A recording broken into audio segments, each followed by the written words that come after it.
안녕하십니까. 오늘 사회를 맡은 유창선입니다.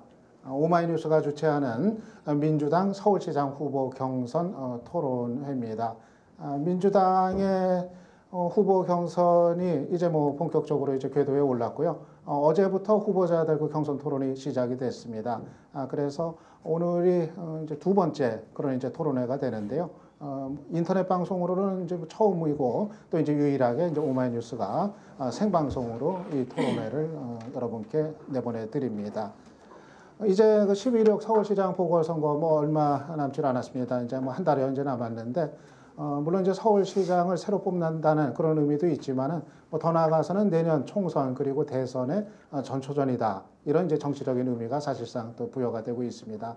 그래서 역시 그 제1야당인 민주당의 서울시장 후보가 과연 이제 누가 될 것인지, 민주당뿐 아니라 좀 많은 분들의 이제 관심사가 되고 있는 이제 상황이어서 오늘 이 방송을 시청을 하시면서 정말 민주당의 서울시장 후보로는 누가 제일 좋을지 여러분도 아마 좀 함께 판단을 해보시면 좋을 것 같습니다.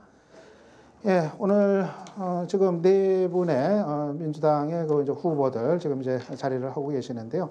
제가 따로 먼저 소개를 드리질 않고요. 제일 먼저 이제 후보자들이 직접 여러분께 이제 인사말을 이제 드릴 테니까는 따로 소개를 드리지 않고 인사말을 바로 듣도록 하겠습니다. 후보 인사말 네 분이 2분 이내로 그렇게 말씀을 해주시고요. 자리 순으로 발언을 시작을 하도록 하겠습니다. 예, 먼저 신계륜 후보부터 말씀을 하시겠습니다. 안녕하십니까. 신계륜입니다. 얼마 전 OECD에서는 한국인의 행복지수라는 것을 발표했습니다. 교육과 치안은 높은 점수를 받았지만 공동체는 최하위를 기록했습니다.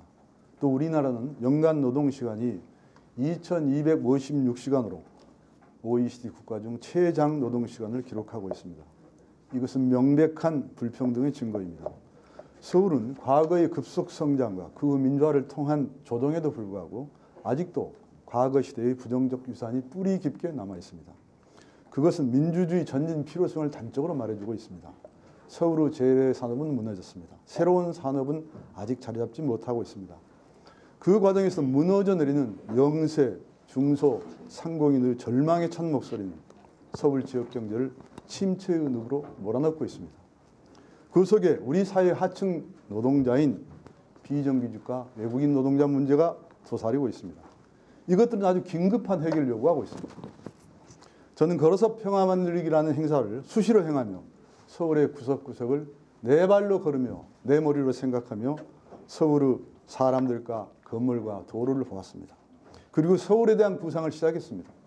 그 구상은 이미 신계륜의 신서울 구상으로 구체화되었습니다. 저는 무려 58%에 이른 서울 아파트의 미래에 대해서 걱정하기 시작했습니다. 지금의 대단위 아파트가 파괴하고 있는 공동체의 상처를 보았습니다. 이제 서울 아파트 공화국에 대한 미래의 논의를 시작해야 합니다. 그 대안을 하나씩 찾아 나서야 합니다. 10월 27일 시장 임기가 바로 시작됩니다. 서울시를 공부할 시간이 없습니다. 아마추어 시민 운동가에게 맡기기는 서울시가 너무나 위험합니다. 시정 경험 있는 전문 정치인이 민주당과 함께 나서야 합니다. 신계륜이 할 수 있습니다. 감사합니다.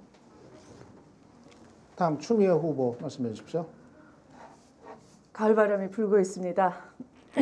국민들이 변화의 바람이 불기를 희망하고 있는 때입니다. 추풍은 변화의 바람입니다. 저 추미애가 진짜 서울 만들어내서 우리 국민들이 원하는 변화의 바람을 불러일으키겠습니다. 지난 10년간 가짜 서울을 만들어낸 한나라당의 5대 악재를 저 추미애가 청산해내겠습니다. 진짜 서울을 위한 5대 비전 저 추미애가 제시하겠습니다.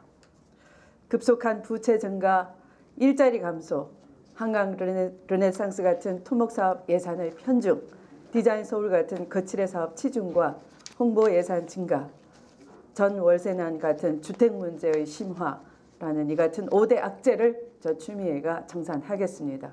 이것이야말로 이명박, 오세훈이 남긴 나쁜 유산이기도 합니다. 저 추미애의 5대 비전으로는 첫째, 투명한 예산, 건전재정을 위해 시민재정 주인론을 제창합니다. 왜냐하면 서울시의 주인은 우리 서울 시민이기 때문입니다. 서울시 재정의 주인인 시민이 참여하는 시민 참여 예산제를 실시해서 시민이 거대한 토목 사업을 막을 수 있는데 함께 동참하고 시민을 위한 삶의 질을 높이는 그런 예산을 대폭 확충할 것입니다. 둘째, 콘크리트가 아닌 사람에게 투자하는 서울시를 만들겠습니다. 셋째, 청년과 노인, 비정규직, 영세 자영업자에게 경제적 기회가 더 많이 확대되는 서울 경제 정의론을 제시하겠습니다. 넷째, 강남북 균형 발전과 동행 경제로 일자리 격차, 소득 격차를 해소해 내겠습니다. 다섯째, 서울 안전 100년 대계를 수립해서 안전의 제일인 그런 청정서울, 안전서울을 만들어 내겠습니다. 저 추미애가 해내겠습니다. 감사합니다. 천정배 후보 말씀 듣겠습니다. 사랑하는 서울 시민 여러분, 이제 날씨가 쌀쌀해지고 있습니다. 그렇지 않아도 물가 때문에 걱정이 많으신데 이제 연료비까지 걱정하시는 분들이 더 생길 것 같아서 마음이 무겁습니다. 이번 서울시장 선거 이명박 시대를 끝내야 할 복지 대첩입니다. 저 천정배는 이 복지 대첩을 승리로 이끌 준비된 민주당의 적통자입니다. 저는 첫째, 늘 민주당을 구하고 개혁해 왔습니다. 사실 이번 경선판도 제가 만들었지 않습니까? 둘째로, 저는 사람이면 누구나 귀하게 대접받는 나라, 그런 세상을 만들기 위해 헌신해 왔습니다. 늘 고통받는 사람들과 함께하려 했고 또 희생이 필요할 때는 희생했습니다. 셋째, 저는 복지국가의 비전과 경륜과 경험을 가지고 있습니다. 정치권에서 복지국가의 비전을 제일 먼저 제시했습니다. 정의로운 복지국가, 제가 쓴 책의 제목입니다. 제가 서울시장이 되어 서울시를 시민의 집으로 만들겠습니다. 보편적 복지로 가겠습니다. 첫째, 저는 5세 이하 아동들에게 월 6만 원의 아동수당을 지급하겠습니다. 두 번째, 초등학교 애들에게는 학습 준비물을 무상으로, 중고등학생들에게는 교복을 무상으로 지급하겠습니다. 셋째, 저는 강남북 격차 반드시 없애겠습니다. 균형발전 특별회계를 만들겠습니다. 이제 강남 부자들께서는 지갑을 열 준비를 하셔야 합니다. 서울 시민들께서는 복지, 인권의 1등이 될 준비를 해 주십시오. 행복해지는 것을 두려워하지 맙시다. 준비된 민주당의 적통자, 저 천정배가 반드시 해내겠습니다. 박영선 후보 말씀 듣겠습니다. 존경하는 서울시민 여러분, 이명박 대통령의 747 공약 기억하시죠? 7% 성장, 4만 달러 달성, 세계 7대 강국 진입. 그런데 이것을 놓고 촛불 시위 때 한 여대생이 칠 수 있는 사기는 다 치는 것이 747이다라고 얘기해서 화제가 된 적이 있는데 실제로 정말 지금 그렇게 됐습니다. 주부들에게는 물가 폭탄, 중소자영업자에게는 부도 폭탄, 대통령 측근들에게는 뇌물 폭탄. 이거 되겠습니까? 안 됩니다. 저축은행 문제는 어떻습니까? 부실폭탄으로 서민들만 아픕니다. 이명박 4년, 오세훈 6년의 서울시정 어떻습니까? 960억 원 들여서 만든 세빛 둥둥섬. 비만 조금 더 오면은 둥둥 떠다니는데 요즘 인터넷에서는 이것을 가지고 정말 오세훈이 만든 새로운 비지 둥둥 떠다닌다라고 비꼬더군요. 630억 원 쏟아부은 한강 수상 콜택시 하루 승객이 고작 4명입니다. 뉴타운 한다고 했는데 실제로 된 것은 별로 없고 갈등 타운이 됐습니다. 서울시 부채 25조 5천억 원. 대권에 눈먼 이명박, 오세훈 시장의 정치 노름에 서울이 멍들었습니다. 서울 시민들은 아프고 힘이 듭니다. 저는 이제 새로운 철학과 비전으로 서울시정을 확실하게 바꿔야 된다고 생각합니다. 서울 젊은이 펀드, 주식회사 엄마교실, 서울시립대 반값 등록금, 똑 부러지고 당찬 저 박영선이 서울시정을 정말 당차게 챙기겠습니다. 이명박 오세훈 시장이 망쳐놓은 서울을 젊은 서울, 엄마 서울, 감동의 서울로 만들겠습니다. 사람 중심, 사람이 대접받는 서울특별시를 만들도록 하겠습니다. 감사합니다. 예, 네 분으로부터 출마의 변을 들었습니다. 이번에는 공통질문 순서입니다. 네 분께 공통된 질문 모두 세 가지를 하나씩 이제 드리도록 합니다. 답변 시간은 1분입니다.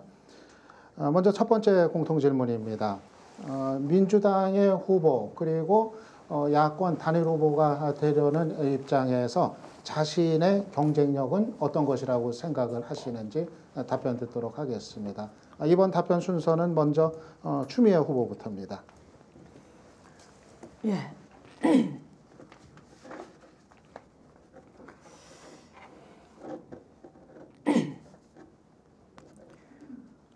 저는 10년간 판사를 하면서 시작은 공안 통치 때부터 시작을 했습니다. 그때 저는 저의 양심을 걸고 어떻게 보면 외롭게 처절하게 군사 독재에 맞서서 제동을 걸었습니다. 그리고 정치를 출발해서 이제 서울에서 3선 지역구 국회의원이 됐습니다. 그동안 제가 보여준 추진력, 또 조정력, 또 전문성 이런 것으로 저는 1천만 서울 시민을 이끌어갈 수 있다 확신합니다. 그러나 오늘 트윗에 보니까요. 여성 가산점제가 있는 민주당 박원순 후보 신경 쓰인다 이런 게 있더라고요. 이 서울시장 뽑는 선거 대통령 선거처럼요. 우리 시민의 뜻이 반영되게 하기 위해서는 저는 출발부터 당당했듯이 여성 가산점제 원하지 않습니다. 당론이 어떻든 간에. 그래서 그게 신경 쓰인다면 박원순 후보님 제가 그거 받지 않을 테니까 우리 민주당에 마음 놓고 입당을 하십시오. 그래서 우리들의 경쟁력으로 우리가 시민 앞에 야권 단일 후보로 당당하게 나섭시다. 천정배 후보. 예, 추미애 후보께서 여성 가산점을 안 받으신다고 하시니까 우선 제가 수혜자가 될 것 같아서 감사합니다. 예, 저는 준비된 민주당의 적통자입니다. 뼛속까지 민주당원이고 또 민주당의 정체성과 정통성을 그 어느 누구보다도 잘 지켜왔습니다. 그렇기 때문에 민주당 당원들과 지지자들의 여러 같은 지지를 받을 수 있습니다. 저는 깨끗하고 개혁적이고 진보적인 정치를 해왔다고 자부합니다. 그래서 많은 시민사회, 진보정당의 지지자들로부터도 신뢰를 얻고 있습니다. 반한나라당 세력, 민주개혁 진보 세력의 단일 후보로서 손색 없는 경쟁력을 가지고 있습니다. 제가 최적임 후보감입니다. 박영선 후보 말씀 듣겠습니다. 네. 이번 서울시장 선거는 한나라당 후보에 대한 심판, 다시 말해서 한나라당을 심판하는 선거입니다. 이 한나라당 후보를 압도하는 야권 단일 후보의 경쟁력이 가장 중요하다고 생각하고 있습니다. 현재 한나라당에서 가장 유력시 되는 사람이 나경원 후보처럼 보이고 있습니다. 그런데 이 나경원 후보는 이명박 대통령과 오세훈 시장의 마치 대변자 역할을 했었습니다. BBK 당시에도 동영상이 발견이 됐을 때 주어가 없다라는 말을 해서 주어경원이라는 별명까지 붙었죠. 또 인터넷상에서의 표현의 자유 문제만 해도 그렇습니다. 저하고 전혀 의견이 다릅니다. 따라서 이렇게 한나라당에게 경쟁의 우위를 확보할 수 있는 후보, 이것이 민주당 기호 2번 후보가 확실히 되어야 된다고 생각하고, 누가 과연 MB 정권과 당당하게 맞섰고 이 정의를 위해서 싸워왔는지, 그것이 이번 서울시장 선거에서 중요한 또 하나의 기준이 될 수 있을 것이라고 저는 생각하고 있습니다. 신계른 후보. 저는 좀 다른 각도에서 한번 보겠습니다. 박원순 변호사하고 저를 한번 비교해 보겠습니다. 나이는 아마 저보다 조금 나이가 어린 듯 싶어집니다. 그리고 민주화운동을 했다는 게 공통점이 있어 보이고, 그분은 이제 시민운동이 없었을 때 초창기 시민운동을 시작했지만, 저는 당시 정말 어려운 상황, 노동자를 돕는 현장운동에 투신했습니다. 이런 차이가 있죠. 그분은 계속 시민운동을 발전시켰습니다. 저는 정치에 입문해서 전문 정치인으로 살아왔습니다. 자, 서울시장이라는 자리는 단순히 행정을 하는 자리는 아니지만 행정 능력도 필요하고 아주 끈질기게 비바람 몰아쳐도 한나라당과 싸울 수 있는 의지와 용기가 있어야 합니다. 시민운동으로 자라온 박원순 변호사가 정말 끝까지 선거에서도 그렇고 선거 이후에도 정말 끈질기게 수장으로서 반한나라당 선봉에 설 수 있는지 저는 곰곰이 생각해 봐야 한다고 생각합니다. 전문 정치인이고 정말 제야에서 뼈를 수련을 했고 이런 행정 경험이 있고 이런 그 사람이 되었을 때 비로소 반한나라당 선봉에 서서 이끌 수 있다 이렇게 생각합니다. 그게 신결이라고 생각합니다. 예, 두 번째 공통 질문입니다. 야권이 후보 단일화에 합의를 한 상태인데요. 후보 단일화의 방안을 어떻게 할 것인지 거기에 관한 구상을 듣겠습니다. 이번은 천정배 후보부터입니다. 예, 야권 단일화 반드시 해야 합니다. 민주개혁 진보 세력이 하나가 되어야 하지요. 저를 포함해서 단일화에 나서는 후보들 철저한 검증을 해야 합니다. 그리고 시민들이 자유롭게 참여해서 역동적으로 결정할 수 있도록 해야 합니다.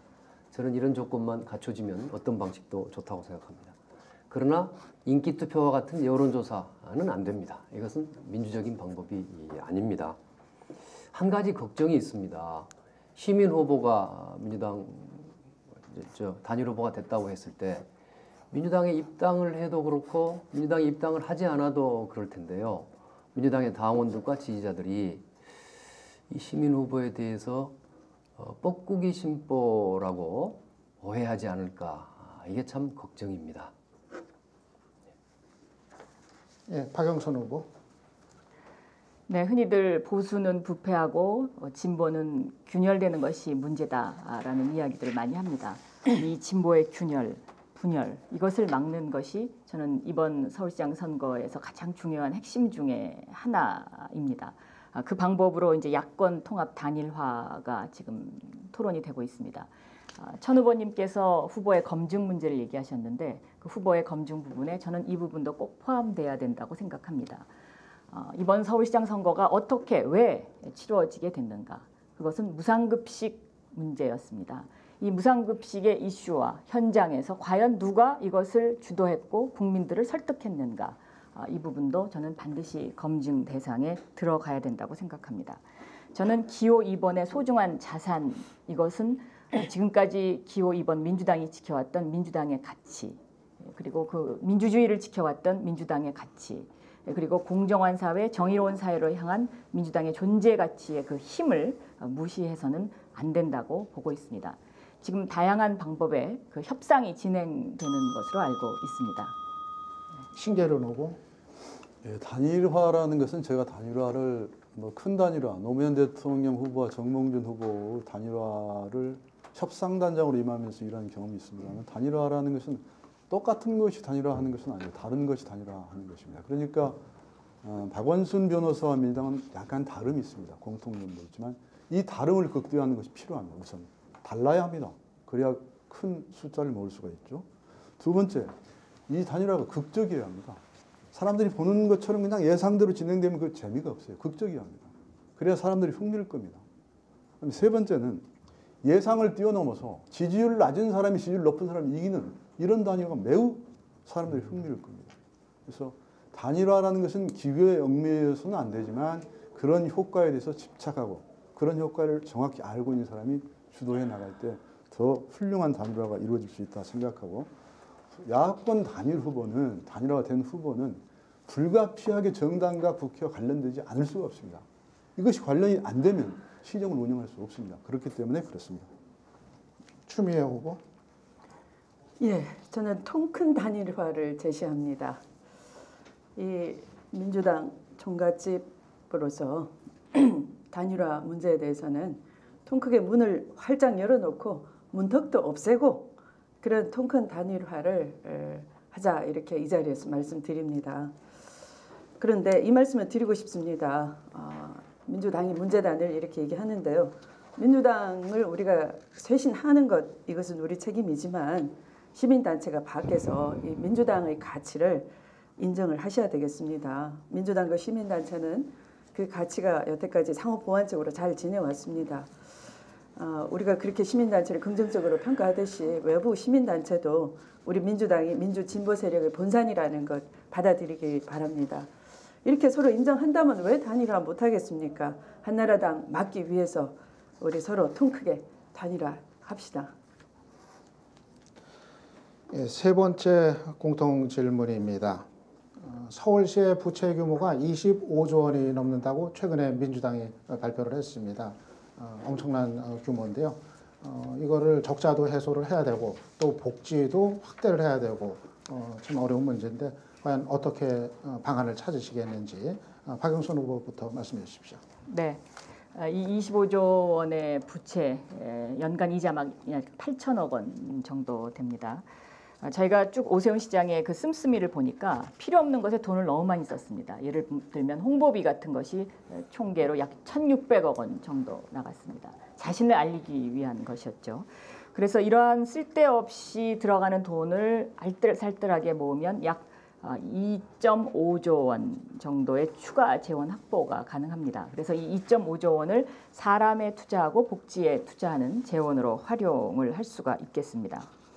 두 번째는 지방세 감면율을 국제 기준 수준으로 축소를 좀 할 필요가 있겠다. 왜냐하면 이 지방세의 그 감면의 혜택을 대부분 받는 것이 지금 대기업들이 굉장히 많이 받고 있습니다. 그리고 이 감면율이 서울시가 다른 지방자치보다 훨씬 높습니다. 20% 정도 되고요.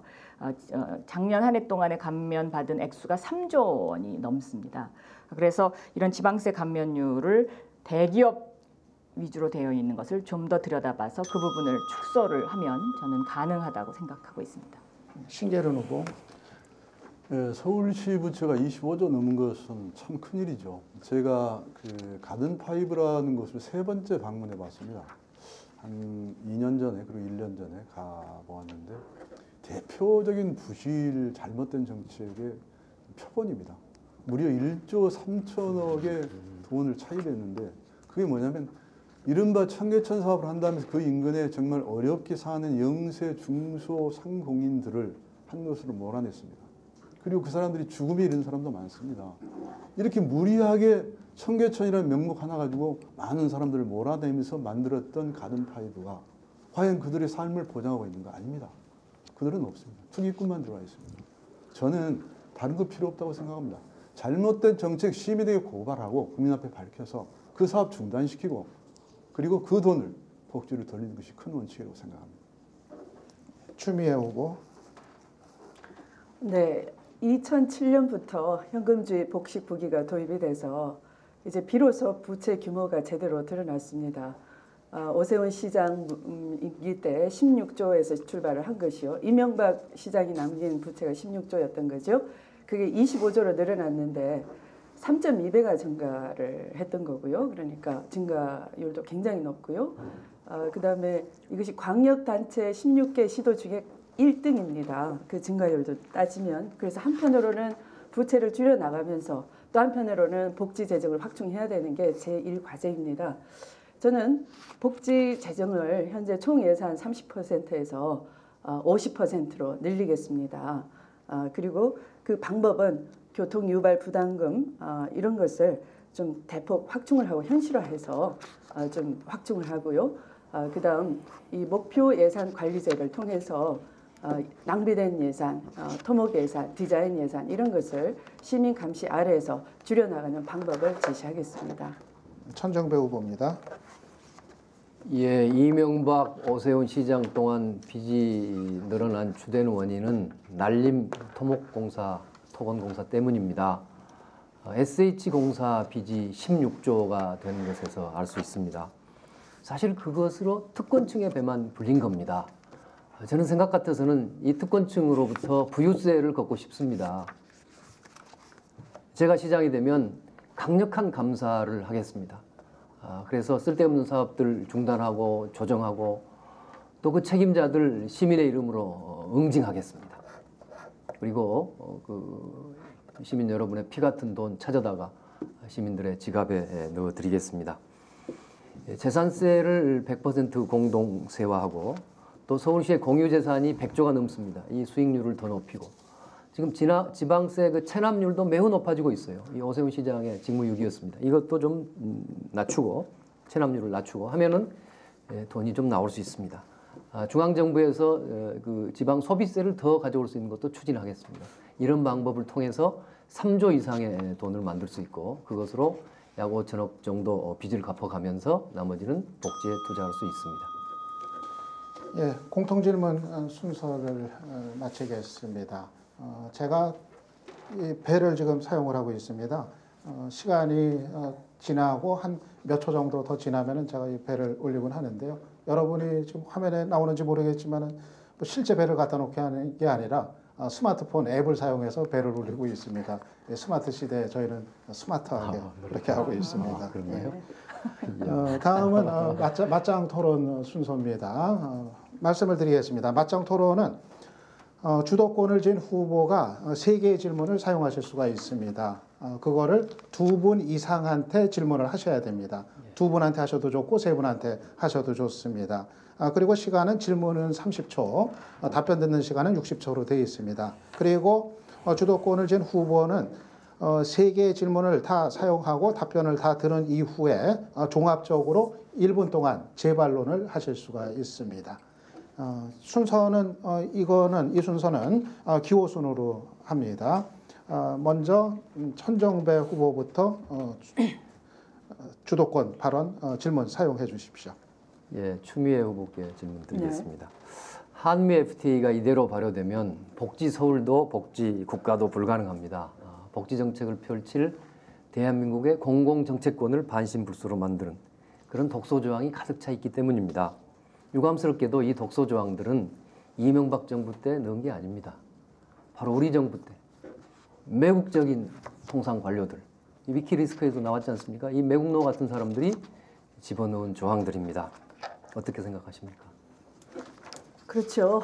투자자 국가 제소 제도 같은 ISD 이른바 이런 것들이 이 행정권을 제약을 할 수 있는 것이고요.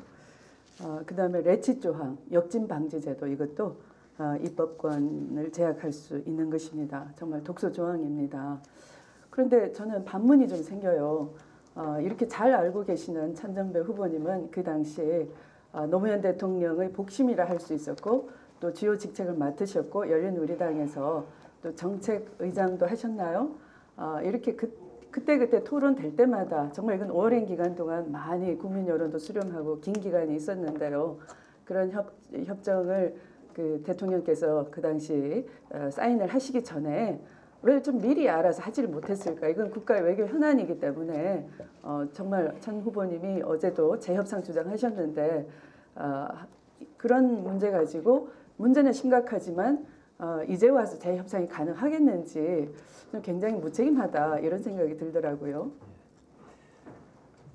예, 제가 졸속 협상을 막기 위해서 목숨을 건 단식을 아니요, 이제 질문하십니다. 하겠습니다. 예, 두 번째 질문 다 질문 시간, 하시고요. 예, 종합 반론은 마지막에 한 종합 번 반론은 아니고 질문 시간을 써서 하겠습니다.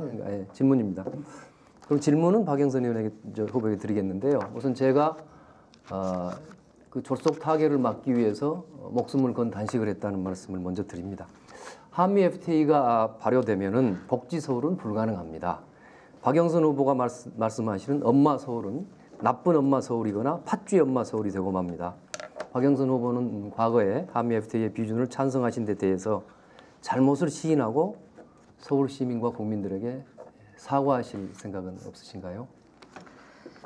저는 그 추미애 후보님께서 지금 말씀하셨던 것처럼 그 당시에 그 천정배 후보님께서 국무위원이었다는 사실이 참 그 여러 가지 생각을 하게 합니다. 그러니까 그 당시에 더군다나 법률 전문가로서 들여다보면 다 알 수 있었던 내용인데 그때 이야기를 했었어야 되는 것 아닌가. 그리고 이것이 그 당시에 이렇게 문제가 심각한 것이면 저희들에게도 원내대표도 하시고 그랬었으니까 저희 당을 이끌어가는 지도자 그룹으로서 저희 의원들에게 이런 것들을 소상하게 설명하셨어야 하는 그런 임무도 있었어야 한다라고 저는 생각을 하고 있습니다. 지금 그리고 노무현 대통령의 그 참여정부 당시의 FTA 협상은 이런저런 논란이 있습니다만은 이익의 균형 차원에서 이것이 균형이 맞았다라고 보고 있기 때문에 지금 저희 당론도 참여정부 시절에 FTA는 찬성할 수 있지만 이명박 정부 들어와서 한 FTA 재협상은 균형이 깨졌기 때문에 비준에 반대할 수밖에 없다라는 것이 저희 당의 당론이라는 것을 다시 한번 말씀드립니다. 예, 박영선 의원 이제 후보께 재질문하겠습니다. 박영선 의원 말씀하신 건 제가 반론 시간에 이야기를 하고요. 우선 질문을 하겠습니다. 민주당은 최근 당론을 바꿔서 한미 FTA의 독소 조항을 모두 고치자고 하고 있습니다. 박 후보께서 바로 정책위원장으로 그렇습니다. 주도하셨죠. 심지어 노무현 대통령님의 정치적 경호실장을 자처하던 유시민 대표조차도 잘못을 시인했습니다. 저는 박 후보께서도 잘못을 시인하시는 것이 민주당 후보다운 태도라고 생각합니다. 어떻게 생각하십니까? 협상이라는 것은 한쪽에서 조금 손해보는 조항이 있을 수 있고 또 다른 한쪽은 그것으로서 이익을 봐서 또 이쪽이 이익이 보면 또 다른 조항에서 손해를 보는 것을 서로 균형을 맞춰서 전체적인 조화를 이루었을 때 서로 협상이 가능합니다. 노무현 정부 시절의 FTA 협상은 이러한 이익의 균형의 차원에서는 우리가 독소 조항이 있다라는 것을 인정을 하더라도 그 당시에는 그것을 인정하더라도 이익 균형 차원에서 균형이 맞았다고 생각했기 때문에 저희 대부분의 의원들이 여기에 찬성을 했던 것으로 저는 그렇게 생각을 하고 있고요. 지금 민주당에서 제가 정책위 의장으로서 10+2 그러니까 이명박 정권이 했던 재협상은 이것은 안 된다. 그렇기 때문에 우리가 제재 협상을 해야 된다 해서 10가지 조항을 나열을 했습니다. 이것은 왜 나열을 했냐면 이익의 균형이 깨졌기 때문에 그 이익의 균형을 맞추기 위해서 이 부분도 다시 들여다봐야 되는 것 아니냐. 그래서 그 10+2의 조항 속에는 지금 천 후보님께서 지적하신 그 독소 조항 부분도 이익의 균형이 깨졌다면 우리도 이것은 양보할 수 없다라는 그런 입장을 가지고 이것을 제가 정리한 바 있습니다. 예, 종합반론 1분입니다. 예, 저는 쇄국주의자가 아닙니다. 우리나라가 개방적 통상국가로 가야 한다고 믿습니다. 그런데 현재 체결된 한미 FTA 이것은 단순한 자유무역 협정이 아닙니다. 우리의 복지와 환경, 민중 생존권 이것들을 지키는데 필수적인 공공정책권, 정책 주권을 미국 투자자들에게 송두리째 넘겨주는 그런 독소조항들로 가득 차 있습니다. 제가 목숨을 건 단식으로까지 이걸 저지하려고 했던 것입니다. 제가 법무부 장관 때도 정부 내에서 강력하게 문제 제기했습니다. 그런데요, 저는 박 후보의 그 대답에 대해서 주권을 내줬는데, 독소조항으로 주권을 내주는데 도대체 무엇을 찾아와서 이익의 균형이 됐던 것입니까? 주권을 내주고 뭘 찾아오면 이익의 균형이 됩니까? 저는 서울시를 시민의 집으로 만들려고 하고 있습니다. 그런데 한미 FTA가 이대로 발효되면은 이 시민의 집에 대들보가 무너집니다. 박영선 후보께서는 아직도 그 주권 침해 사실을 애써 눈감으로 있습니다. 자신이 그 한미 FTA 그 비준 찬성했던 일 반성하지 않고 있습니다. 참으로 안타깝습니다. 이렇게 어떻게 이런 식으로 어떻게 엄마 서울을 만드시겠어요? 네, 다음은 박영선 후보 질문 순서입니다. 네. 이 감사원이 지난 6월달에 서해뱃길 조성을 위해서 진행 중인 이 한강 준설, 양화대교 교각 확장 등 이런 어떤 그 서해뱃길 사업과 관련해서는 이미 이것은 타당성이 없다라고 이야기를 했었습니다. 그런데 오세훈 시장이 이것을 밀어붙였습니다.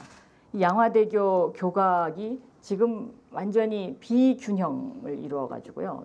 오히려 안전성에 상당한 위험을 줄 정도로 지나다닐 때마다 좀 불안합니다. 누구한테 하신 질문인지? 저는 신계륜 후보님께 한번 여쭤볼게요. 후보님들은 먼저 누구한테 하는 질문인지 먼저 말씀하시고 해주십시오. 네. 예. 또 이명박 대통령 재임 시절 착공한 가든5 1조 3천억 원이 투입이 됐는데 지금 이거 완전히 골칫덩어리가 됐습니다. 신계륜 후보님이 거기 다녀오셨다 그러고요. 이런 것들을 어떻게 평가를 하십니까? 아까 지금 일정한 평가를 이미 내렸는데요. 하지 말아야 할 일을 했습니다. 그리고 제가 반성하는 것은 그때 당시 저도 정치현 국회의원이었는데 그런 그 영세 자영업자들의 아픔과 절규가 있었을 때 나는 무엇을 했는가라는 반성이 들 정도로 참혹한 일이었습니다. 그 사람들의 생존권이 무너졌죠. 생태계가 무너졌죠. 그 자리에 청계천이 있었고 가든5가 있었습니다. 왜 이걸 내가 미리 말하지 않았던가 알지 않았던가 이런 생각을 해봅니다. 그래서 그 가든파이브는 정말 잘못된 서울시 정책의 표본이고 저는 책임자를 처벌해서 나라의 기강을 세워야 할 정도로 큰 문제라고 생각을 합니다. 그 새백길 연 사업에 대해서는 전면적인 검토를 해서 지금 당장 중단할 수 있는 성격은 중단시키고 그래서 그런 그 잘못된 걸 바로 잡아야 한다고 생각합니다. 네, 두 번째 질문해 주십시오. 네. 이번에는 천정배 후보님께 질문을 드리겠습니다. 요즘 전세 대란입니다. 이 전세값 해결하겠다고 제가 법을 발의했습니다. 5% 이상 상한제 못 올린다. 그리고 재계약을 할 때 한 번 더 기회를 주자. 또 하나는 제가 그 서민들이 소액 임대차 보증금 압류를 금지시키는 그 민사집행법 개정안을 시민단체와 함께 발의를 해서 이것을 통과시켰습니다. 이 시민단체와 함께 발의해서 통과시킨 것으로는 국회에서 두 번째 있는 일입니다. 이 천 후보님께서는 최근에 경기도에서 서울로 이사를 오셨습니다. 그런데 이 급등하는 전셋값 대책 어떠한 해결책을 갖고 계십니까? 예, 우선 우리 박영선 후보께서 좋은 입법하셨습니다. 저도 그 입법하신 거 전적으로 찬성하고 또 그 평가합니다. 제가 국회의원이 되자마자 맨 먼저 발의했던 입법이 상가 임대차 보호법이었습니다. 그 당시에 영세 상인들의 임차권을 보호해주고 싶었습니다. 그때 당시는 거의 주목을 받지 못했는데 역시 세월이 지나고 그 다음 제가 재선이 됐을 때 그 법을 만든 그런 일도 있었습니다. 이 전세 대란 막으려면 근본적으로 공공임대주택과 같은 그런 주택들이 많이 늘어나야 합니다.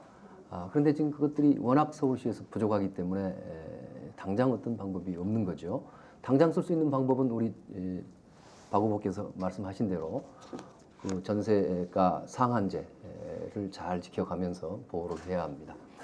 저는 민간 임대주택이 많이 있는데요. 거기에 서울시가 수리비를 보조하는 등의 또는 지방세를 감면하는 등의 그 인센티브를 주면서 그 대신에 민간 그 임대주택 사업자가 그 임대료 상한제를 잘 지키고 또 임차 기간을 좀 늘려줄 수 있도록 하는 그런 제도를 도입하려고 합니다.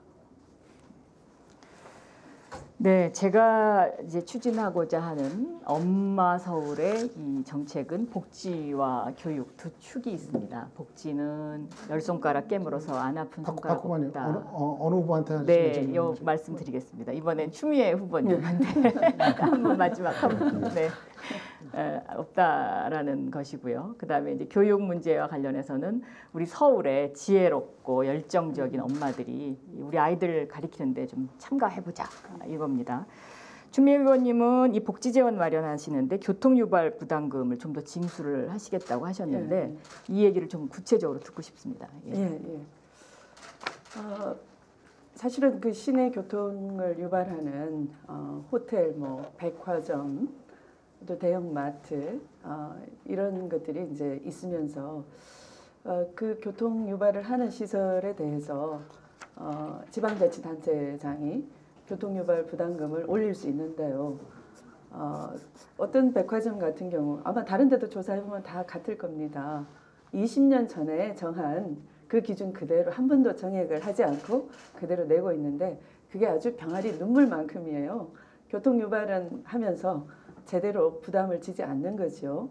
근데 이것들은 사실은 그 어떤 교통 시설을 확충하고 주차장 시설을 확충한다든지 또 이렇게 쓰게 돼 있지만 법을 좀 고쳐서 그것을 복지 재정으로도 좀 쓸 수 있게 하도록 하겠다는 것이고요. 지금 걷어지는 게 한 850억 정도인데 저는 이것을 좀 단계적으로 늘려가면은 한 5천억까지 올려서 서울시의 부족한 복지 재정을 확충할 수 있다 봅니다.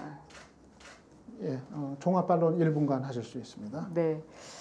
저는 지금 서울 시민들에게 가장 필요한 정책 중에 하나가 이 전세 대란 문제라고 생각합니다. 이 전세 대란 문제는 국회에서 이 전세 대란과 관련된 이 대책을 해결할 수 있는 법이 통과가 돼야 서울시에서도 이것을 충분하게 서울 시민들이 원하는 대로 저는 할 수 있다고 생각합니다. 그런데 한나라당은 민주당이 낸 이 제가 발의한 전셋값 상한제와 재계약 청구권 이것이 타당하다고 마음속으로는 생각하고 있습니다.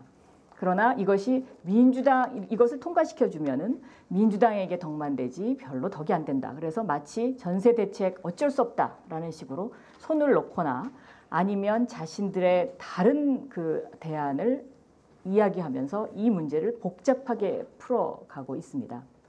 이 오마이뉴스 시청자 여러분, 이 전세 대란 문제를 해결하기 위해서 민주당의 전세 대책 이것이 통과될 수 있도록 많이 응원해 주십시오. 이거 반드시 통과돼야 됩니다. 그리고 선진국에서 이 법들이 다 시행되고 있습니다.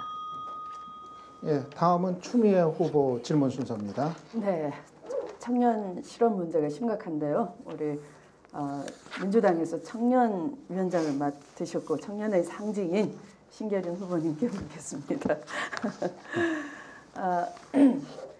서울시장이 되시면 우리 그 서울시 지자체로서 청년을 지원할 수 있는 어떤 일이 있을까요? 저는 사실 환경노동위원장 하면서 서울형 사회적 기업을 가능하게끔 만들었습니다. 지금 한 337개 정도 할 수 있는데요. 여기에 이제 청년에게 더 많은 기회를 주고 싶은데 우리 신 후보님은 어떤 구상이 있으십니까? 정말 좋은 질문입니다. 그 청년 실업 문제는 제가 무척 관심을 갖고 있고 안풍과도 관련이 있다고 저는 생각을 합니다. 우리가 놓쳤던 부분이에요. 그렇기 때문에 우리 정치권이 심각하게 보아야 합니다. 제 아들도 28살인데 취업을 못하고 있습니다. 현재 서울시 내에 4개 직업학교 있습니다. 이거요. 재편하면 됩니다. 재편해서 2년제 무료 기술 직업 전문 대학으로 운영합니다. 그래서 지금 갈 곳이 없는 청년들이 그걸 흡수합니다. 그래서 교육을 시켜 보내면 될 수 있습니다. 시범 운영해봤는데 좋다고 합니다. 이런 식으로 발전해 나가는 게 좋을 것 같고요. 그다음에 청년 창업하고 사회적 기업을 말씀하셨지만 청년 창업과 사회적 기업을 고용 문제의 핵심 키워드로 만들어가지고 이걸 적극 홍보하고 이것을 아주 중요한 서울시 시정으로 삼아가지고 지원하면 어느 정도 청년 문제 실업의 해결에 도움이 되지 않을까 하는 생각을 갖고 있습니다. 다음 질문해 주십시오. 잘 들었습니다. 박영선 후보님께 묻겠습니다. 천 후보님과의 사이에 이제 FTA 놓고 좀 많이 신경전을 벌이시는데요. 우리 박 후보님은 계속해서 같은 말을 하고 계시는데 이익의 균형이 있기 때문에 찬성을 했다. 전체적으로 조화롭다 이렇게 얘기했는데요. 과연 그 박 후보님이 보실 때 그 관세 인하 몇 % 우리가 좀 누리는 것이 이익의 균형인지 아니면 그런 독소 조항을 받아들이고도 정말 이익의 균형이 그때는 맞고 지금 이명박 후보 들어서서는 크다랗게 깨졌다 이렇게 계속 주장하실 것인지 답변해 주시기 바랍니다. 네, 제가 어제 안 그래도 그 FTA 부분에 관해서 질의를 하셨길래 이 당시에 협상의 주역이었던 김현종 대사와 통화를 했습니다. 그 당시에 그 부분에 있어서 어떤 이야기들이 국무위원 간에 오갔었는가를 했는데 김현종 대사는 그 당시에 굉장히 죄송합니다만은 그 국무위원 당시에는 천 장관님이 그 부분을 그렇게 반대하셨다는 걸 잘 기억은 못하고 계시더라고요. 그래서 그런데 왜 그러면 이렇게 지금 지적이 됐는데 이렇게 얘기를 하느냐 그랬더니 그 독소조항 부분이 물론 논란의 소지가 있지만 이것이 과연 전체적으로 차지하는 비중에 있어서 우리나라가 이 부분을 어느 정도까지 이겨낼 수 있느냐. 왜냐하면 한국이 미국에 투자하는 기업의 숫자와 미국이 우리나라에 투자하는 기업의 숫자를 비교했을 때 그것은 이익의 균형 차원에서 어느 정도 우리가 소화해낼 수 있다라고 판단을 했었다라는 것이 이제 답변 내용이었었는데요. 그런 부분에 있어서 저는 그 당시에 그 국회의원의 한 사람이었고 이제 천 후보님은 국무위원이었습니다. 그렇기 때문에 그 부분은 그런 차원에서의 그 시각 조정이 필요하지 않나 그렇게 생각합니다. 예, 세 번째 질문해 주십시오. 네. 우리 천 후보님은 단식으로 막으려고 했다라고 말씀하셨는데요. 국무위원이라고 이제 말씀하시잖아요. 그렇다면 국무위원의 역할은 밖에 나가서 단식함으로써 되는 것이 아니고요. 단식하면 말씀을 못 하시지 않습니까? 안에 들어가서 치열하게 토론하고 이것이 문제다라고 자꾸 해서 우리 이익을 자꾸 지켜내기 위한 그런 회의를 계속적으로 왜 안 여셨는지 그것이 예. 궁금합니다. 예. 단식만이 최상의 방법이었겠는지. 예, 네. 답변 드릴까요? 아주 예. 좋은 질문 해주셨습니다. 그 한미 FTA가 그 협상이 쭉 진행된 것은 제가 법무부 장관 당시입니다. 2006년 초부터 시작이 됐지요. 처음에는 사실 뭔지 몰랐습니다. 저도 그 ISD 조항 같은 거 뭐 아셨습니까? 저는 알았습니다. 아 그래요? 네. 아, 미국에서 공부하셔서 그런가요? 저는 뭐 ISD 잘 몰랐습니다. 그런데 그 과정에서 우리 법무부의 검사들이 이건 문제가 있다고 제기해 왔습니다. 김준규 검찰총장이 뒤에 됐는데요. 이런 분들인데 그래서 제가 이거 상당히 문제가 저도 좀 알아봤어요. 저기 밖에 뭐 변호사들한테도 알아봤는데 이거 굉장히 큰 문제가 있더라. 그래서 노무현 대통령께서 주재한 청와대 회의에서 거기에 무슨 전 국민이 알지 모르지만은 그 한미 FTA 협상을 담당하는 그 당시에 경제부총리를 중심으로 해서 다 모인 데서 강력하게 문제 제기를 했습니다. 그런 상태에서 그때 제가 7월 달에 법무부 장관을 그만두고 당으로 돌아와서 국회로 복귀했던 겁니다. 그래서 많은 다른 의원들과 함께 이 한미 FTA 문제점을 아주 무수히 이 문제를 삼고 해왔습니다. 그걸 지금 그리고 나서 그 다음 해가 됐습니다. 다음 해 4월 초가 그 마지막 그 협상 타결 시한이죠. 타결 시한을 앞두고 제가 일주일 전부터 정말 마지막으로 어쩔 수 없어서 단식을 하면서 해왔던 것입니다. 저로서는 못 막은 것을 저한테 탓한다면 제가 큰 책임이 있습니다만은 그러나 저로서는 최선의 노력을 다했습니다. 네. 배를 제가 처음으로 2번 예. 올렸습니다. 하시고 싶은 말씀. 제가 조금 이 문제만 나오면 제가 조금 흥분합니다. 예, 추 후보님 종합반론 1분 하실 수 있습니다. 예. 저는 FTA 한미 FTA가 처음에 너무 잘못 풀었다고 봅니다. 관세 인하만 본 것이죠. 관세 인하만 본다면 몇 개의 수출 산업에서 분명히 유리한 점이 있습니다. 아까 제가 우리 천 장관님, 천 후보님께서 미국에서 공부를 해서 알겠네라고 했지만 저는 미국에서 치열하게 공부했습니다. 정말 이것이 체결된다면 우리의 그 노동 환경에 대한 조항 또 주택에 있어서 특히 공공성이 중요합니다. 공공정책을 펼칠 수가 없다는 심각한 문제가 생기는 거죠. 근데 저는 안에서 그 노무현 정부 안에서 저의 그 동지들이 좀 치열하게 공부도 하고 토론을 해주길 바랬는데 너무 일방적인 여론몰이 마치 대원군 시대로 되돌아간다는 그런 식으로 몰아가기 때문에 그때 당시에 굉장히 실망을 했었고요. 그다음에 그 재협상이 가능한지에 대해서는 답변을 안 해주시고 계시는데 참으로 통탄스럽습니다. 사실 우리가 책임을 다한다는 것은 아까 그런 말씀처럼 그 단식으로는 책임이 다해지지 않는 것 같고요. 앞으로 우리 국가의 정책 이렇게는 하지 말아야 되겠습니다. 예, 다음은 신계륜 후보 질문 순서입니다. 천정배 후보님 무척 말씀이 좀 부족한 것 같아요. 제가 조금 더 질문하겠습니다. 예. 단식 들어갈 때 제가 봤습니다. 그런데 저도 느낌이 왜 저분은 장관 하실 때 제대로 싸우지 나와서 단식을 할까? 이거 첫째 느낌이었고요. 많은 분들이 그렇게 지금 느끼고 있습니다. 아마 시청자들이나 사람들이 다 그렇게 생각할 겁니다. 그래서 그 문제에 대한 설명이 필요한데 저도 여러 사람들한테 물어봤습니다. 그때 천 장관 강요를 뭐 했지? 나 뭐 한 거 들은 적 없어 이렇게 말하고 있어요. 천 장관이 오늘 처음으로 이런 일을 했다고 하는데 그걸 좀 더 구체적으로 설명해 주십시오. 예를 들면 어떤 회의에서 뭐라고 발언하셨고 혹시 대통령께는 건의했는지. 지금 제가 답변 드릴까요? 예. 지금 제가 말씀드렸지 않습니까? 예. 협상이 진행되던 도중에 저는 국무위원을 물러나서 나왔습니다. 그러니까 7월 달에 2006년 7월 달에 제가 법무장관을 그만두고 돌아왔는데 그 돌아오기 직전에 그 IS 조항과 같은 독소 조항에 대해서 제가 비로소 알게 됐습니다. 그래서 노무현 대통령께서 참석하신 회의에서 그 당시에 부총리, 경제부총리가 거기에 이제 그 주재를 하고 저도 참석하고 많은 사람들이 참석한 데서 명확하게 문제를 제기했습니다. 노 대통령께서 이렇게 정리하셨습니다. 법무부 장관 말을 들어보니 이 문제가 상당히 심각한 문제다. 그러니 경제부총리가 중심이 되고 법무부 등등의 유관기관이 같이 모여서 태스크포스를 만들어서 이 문제를 국익에 손상이 없는 방식으로 잘 해결하라. 이런 지시를 떨어진 상태에서 저는 상당히 만족스럽게 그 회의를 해서 물러나서 이제 당으로 돌아왔습니다. 그리고 그 뒤로 당에서 싸운 것은 아까 말씀을 드렸습니다. 그래서 저는 제가 그 당시에 할 수 있는 최선의 노력을 다했다고 생각합니다. 그때 제가 법무부 장관으로서 밖에 나와서 무슨 정부 정책에 대해서 막 반대하고 이럴 수는 없었습니다만은 사실은 지금은 그렇게라도 했어야 되는 거 아니냐는 후회를 하고 있습니다. 두 번째 질문 예, 해주십시오. 두 번째 질문하겠습니다.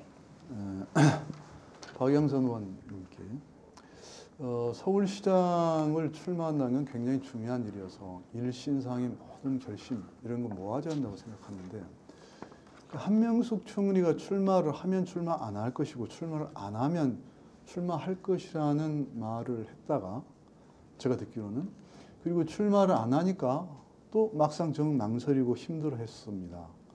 왜 그랬는지 그 이유가 뭔지 왜냐하면 서울시장 출마라는 게 그렇게 한동안 생각한 일이 아니었을 텐데 왜 그러셨는지 좀 말씀해 주시면 좋겠습니다. 저는 한명숙 총리를 생각하면 좀 가슴이 굉장히 안타깝습니다. 왜냐하면 2010년도 지방선거 당시에 저희가 구청장들을 대부분 다 당선시켜 놓고도 이 한 총리를 당선을 못 시켰습니다. 그래서 거기에 대한 그 아쉬움, 안타까움이 굉장히 많이 있어서 한명숙 총리에게 어떤 그런 그 명예회복을 시켜드려야 되는 기회를 줘야 되고 또 한 총리께서 그것을 생각할 시간을 좀 충분히 드리는 것이 맞지 않느냐는 것이 저의 기본 원칙이었고요. 제가 이제 서울시장에 출마를 할 것인지 말 것인지를 놓고 저희 사무실의 직원, 보좌관, 비서관들하고 이런저런 준비를 하다가 저희가 이제 그 추석 연휴 즈음 해가지고 우리는 아무래도 이제 이번에는 한 총리께서 저는 한 총리께서 하신다고 통보를 받았습니다. 그래서 통보를 받고 이제 그러면 다들 우리 직원들 이제 추석 연휴니까 시골도 내려가고 다 쉬라고. 그래서 사무실 직원들을 다 보내고 다 짐을 풀었습니다. 그런 상황에서 갑자기 저한테 어느 날 다시 하라고. 그래서 조금 그날 하루 종일 12시간 이상 고민을 했죠. 네. 네, 세 번째 질문 해주십시오. 그 천정배 후보께 그냥 좀 예. 마음이 좀 그러신 것 같아요. 좀 다른 질문 하나 해볼게요. 예. 아까 저희 모두가 관심을 갖고 있는 강남 강북 균형 발전에 대해서 예. 강조하셨었는데 부잣집 뭐 지갑을 열어놓으라 이런 표현은 제가 볼 때는 좀 자극적인 발언 같은데요.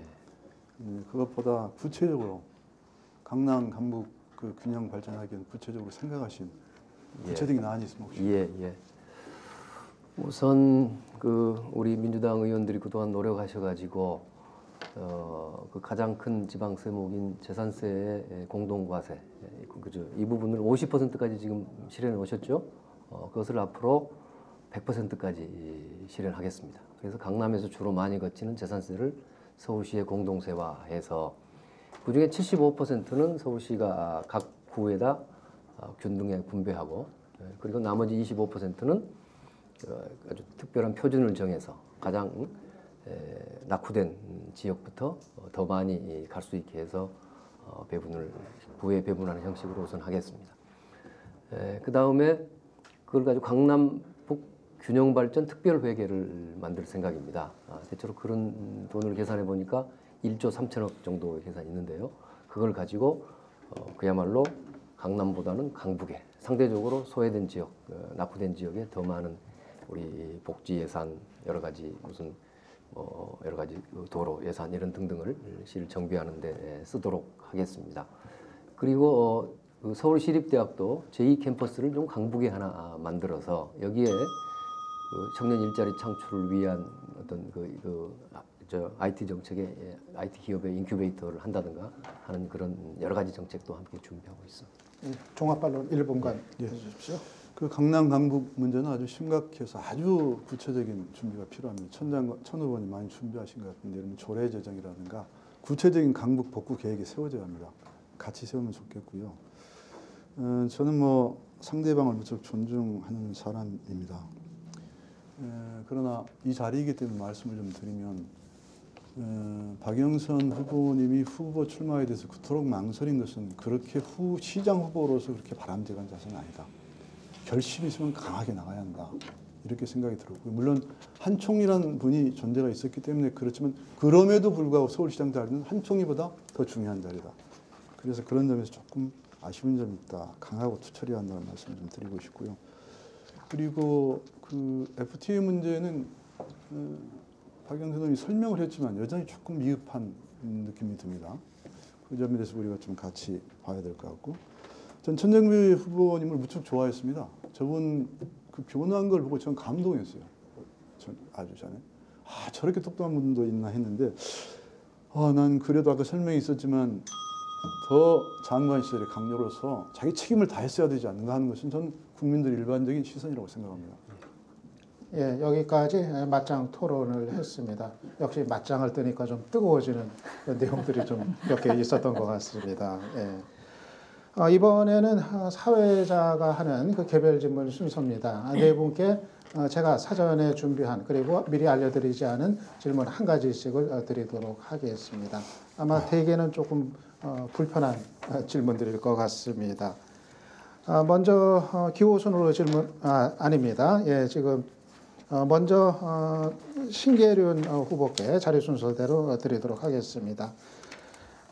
민주당 후보 가운데 아까도 이제 강조를 하셨지만은 그 정무부시장이라는 그 서울시정에 대한 유일한 경험 이거를 계속 이제 강조를 하고 계시는데요. 그런데 지금으로부터 대략 한 12, 13년 전에 이제 하셨던 일들인데 어떻게 생각하면은 너무 오래전의 일 아닌가 하는 이제 생각도 드는데 예, 어떻게 말씀하시겠습니까? 그 말은 맞습니다. 오래전이었습니다. 그런데 우리 민주당이 답변은 1분 30초입니다. 예, 민주당이 서울시를 집권한 지가 오래됐기 때문에 그렇다고 할 수 있고요. 벌써 초대 조순 시장하고 그다음에 보건시장이 했는데 그때가 이미 10년 가까이 되었기 때문에 민주당의 서울시 경험이 이제 없었습니다. 그래서 오래됐지만 소중한 경험이라고 생각을 합니다. 그리고 그 후로도 제가 말하자면 그 부시장의 경험을 쭉 살려서 중단한 게 아니라 계속 공부를 해왔습니다. 제가 설립한 사단법인 신정치문화원 산하에 신서울 구상위원회를 구성한 지가 2008년입니다. 그때부터 지금까지 서울시의 주택 문제, 도로 문제, 교육, 환경, 북한산, 한강, 기타 도로 문제 등 모든 문제를 주제 발표하고 토론하고 나름대로 준비를 해왔습니다. 제 머릿속에는 정말 많은 것이 들어가 있습니다. 하고 싶은 일이 정말 많습니다. 그런데 제 마음과 달리 어떤 자기가 다 준비를 했다고 되는 것은 아닌 것처럼 준비가 되었지만 주변 환경이 되지 못해서 실행을 못했습니다. 아까 말씀이 있었지만 지난번 지방선거 때 시장 출마 준비했습니다. 한명숙 전 총리 만났습니다. 총리께서 출마하신다고 그럽니다. 당이 전략국천한다고 그랬습니다. 당연히 수긍했습니다. 그 많은 준비에도 불구하고 왜냐하면 그것이 필요하다고 느꼈기 때문에 그런 준비의 결과이지 그냥 일시의 충동이나 일시의 어떤 마음 결심에서 바꾼 것이 아니고 저는 그런 마음을 항상 갖고 있었다. 내 마음속에 그게 늘 꽉 차 있었고 내 소망이었다. 이런 말씀을 꼭 드리겠습니다. 예, 다음 추미애 후보께 질문 드리겠습니다. 2010년이었었죠. 그때 국회 환노위 위원장 맡고 계셨는데 당시 그 노조법 통과 문제 때문에 당에서도 논란이 있었고 또 노동운동 단체, 시민단체들로부터 반발을 상당히 이제 사기도 했었는데 그 점을 감안하면 야권 단위로 벌어서 총의를 모아내는데 좀 한계가 있지 않겠느냐 이런 우려도 있는데 어떻게 답하시겠습니까? 저에게 죄가 있다면 약자의 편을 들어준 것뿐입니다. 저 추미애가 지었던 방망이의 눈물 좀 이해해 주시기 바랍니다. 저는 재벌을 위해서 때린 것이 아닙니다. 제가 때린 방망이는 당리에 갇히지 않고 약자의 눈물 닦아줘야 되겠다는 저의 소신 때문에 친 것이고요. 또 저에게 쥐어진 그 방망이 당략을 위해서 때리라고 준 것 아니지 않습니까? 박정희 대통령이 금지했던 노조 설립의 자유를 못하게 했던 복수노조 금지 조항 제가 푼 것입니다. 그 덕분에 삼성전자에도 아까 그 일부 노동단체의 반발 말씀하셨지만 반발했던 그 노동단체 민주노총 산하의 그 지부가 노조를 설립했습니다. 이것이 진전입니다. 그동안 복수노조는 ILO의 원칙이고 우리 헌법 원칙입니다. 그것을 위해서 민주 세력이 얼마나 줄기차게 주장을 하고 노력을 해왔습니까? 그것을 15년 동안 못 풀었던 것은 바로 서로 이해관계를 못 맞췄기 때문입니다. 저는 그 이해관계를 조정해내서 중재를 해서 처리를 했던 것인데 다만 너무 급박하게 마지막까지 이해관계 조정이 안 됐기 때문에 당으로부터 오해를 산 적은 있습니다. 이제 이렇게 약자의 눈물을 닦아주려고 하는 저 추미애의 진심을 알아주신다면 1,500만 노동자도 풀었는데 1,000만 서울시민 시정을 왜 못 맡겠습니까? 네, 다음 천정배 후보께 질문 드리겠습니다. 그동안 경기도 안산에서 내리 4선을 하셨는데 이번 시장 선거를 앞두고 갑자기 서울로 거주지를 옮기시면서 출마를 하시게 돼가지고 그래서 사실 이제 좀 의아해하는 그런 이제 반응들도 있는데 그 부분에 대해서는 어떻게 답하시겠습니까? 예, 제게는 특별히 쉬운 질문을 주신가요? 그 한명숙 총리 작년에 민주당 후보로 출마하셨습니다.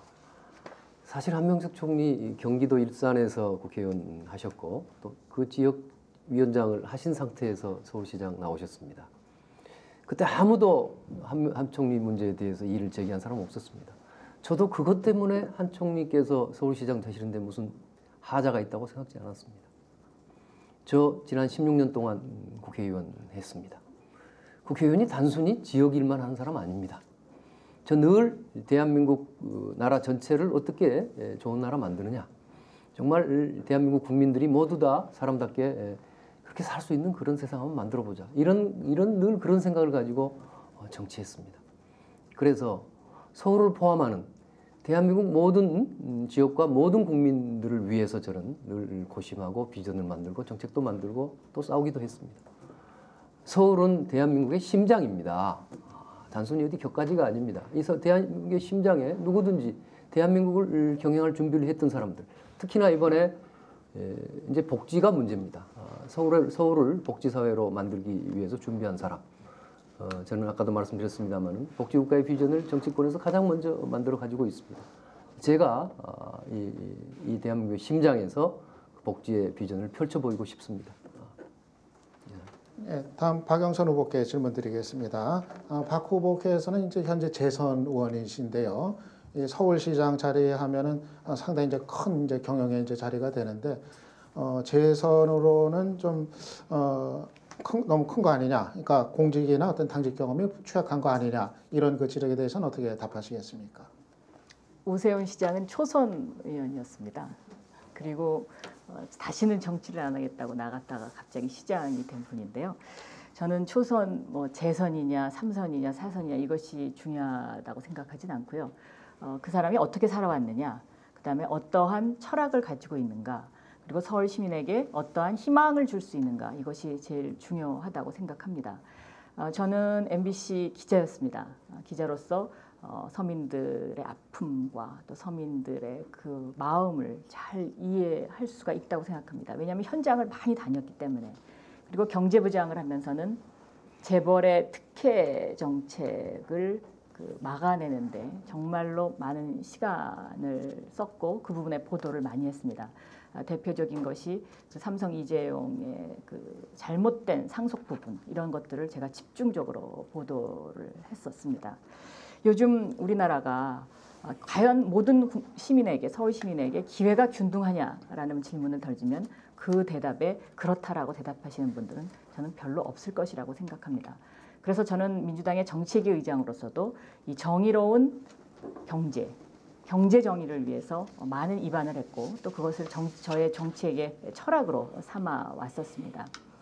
재벌들에게 특혜를 줬더니 결국은 재벌 3세들이 그 계열사를 나누어 가지는 지금 이러한 사회가 되고 있습니다.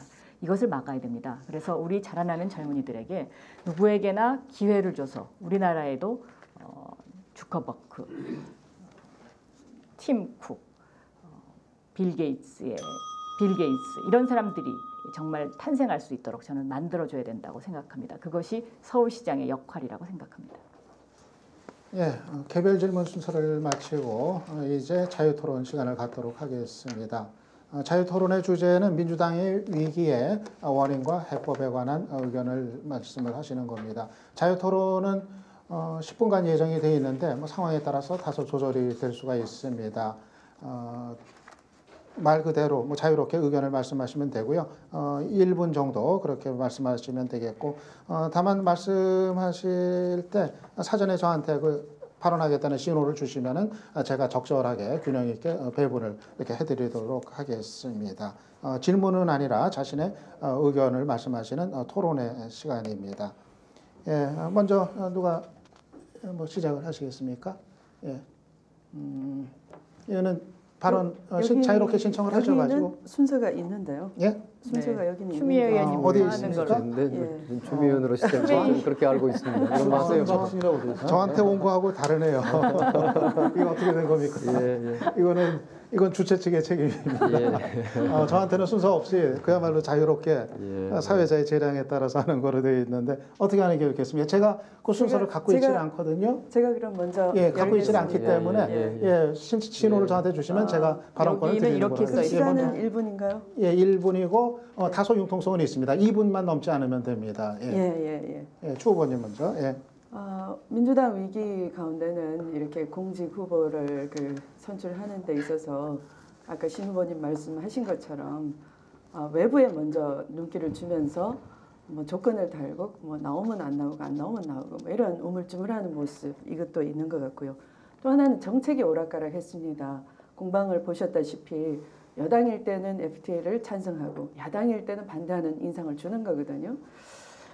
그런데 바로 이런 것에 대해서 저는 또 한번 문제 제기를 해보겠습니다. 자, 그러면 지금 재협상 하자는 천정배 후보님 답변을 제대로 못하셨는데 어떤 방식으로 FTA 재협상을 추진을 하실 수 있다고 보시는 것인지, 또 우리 박영선 의원님 지금 정책의장 직전 이 후보 되기 직전까지 하셨는데요. 정말 이 관세 인하 이외에 다른 문제 심각한 거 있습니다. 그것에 대해서 계속 뭐 그 당시에 추진했던 다른 김현정 본부장한테 전화해봤다 이걸로 해명이 되는 건 아니거든요. 책임 전가거든요. 그럼 지금 뭐 10+2 이렇게 얘기하셨는데 이거 외에 정말 문제는 없다고 보는 것인지 단순히 이익의 균형이 이명박 정부가 조금 더 흔들어놨다 이렇게만 보는 것인지 참 궁금합니다.